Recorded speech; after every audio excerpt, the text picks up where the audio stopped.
Hey there, it is Johnny with Living with Structure, and today I want to talk about how I capture ideas before I forget them. So, my key point here is going to be what I refer to as notebook number one, which is essentially a bullet journal pocket size notebook. I believe this is called.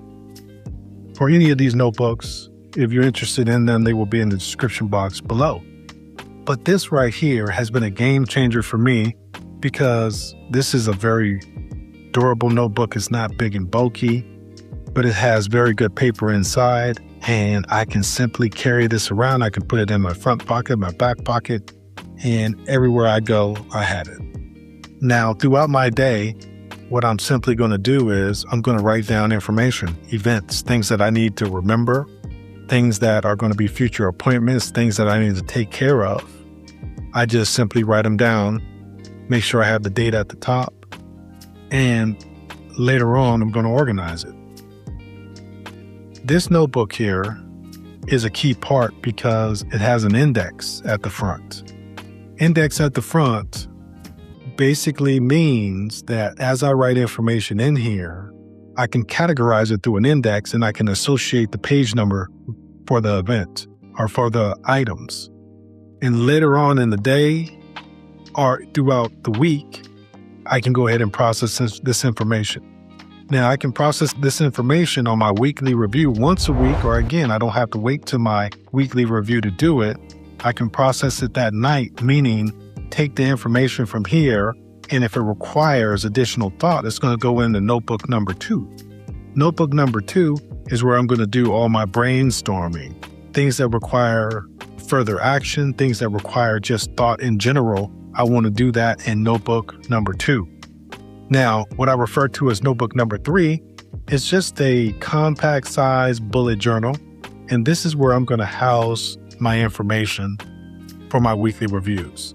So throughout my week, what I'm going to do is, at the end of the week, what I'm going to do is I'm going to make sure that I went through this notebook here, notebook number one, for the entire week. Anything that is anything related to that week is going to be part of my weekly review. The good, the bad, the ugly is going to go into my weekly review so I can see it as its whole, and then I can summarize my week. How did my week go? What went good? What went bad? What could I have done differently? What mistakes did I make? What did I do really, really good? And I want to put that information here because then I can make adjustments for the future. I can make adjustments for my week coming up, for the month coming up.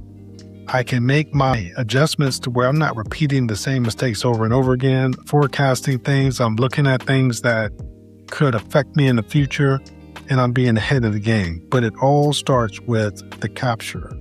If you don't capture, you can't organize, and you can't organize before you capture. So capture is number one. Make sure you date everything so that you have context for it, and then you can process it later. But the ideal is you have to capture. So understand that now that you have information, or when you have information, you can review it before deciding.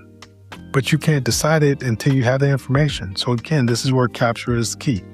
Capture, review, and then decide later on. I hope this information helped you. This is just a glimpse into my system that I personally use, that I've been successful with. I look forward to hearing your comments or reading your comments.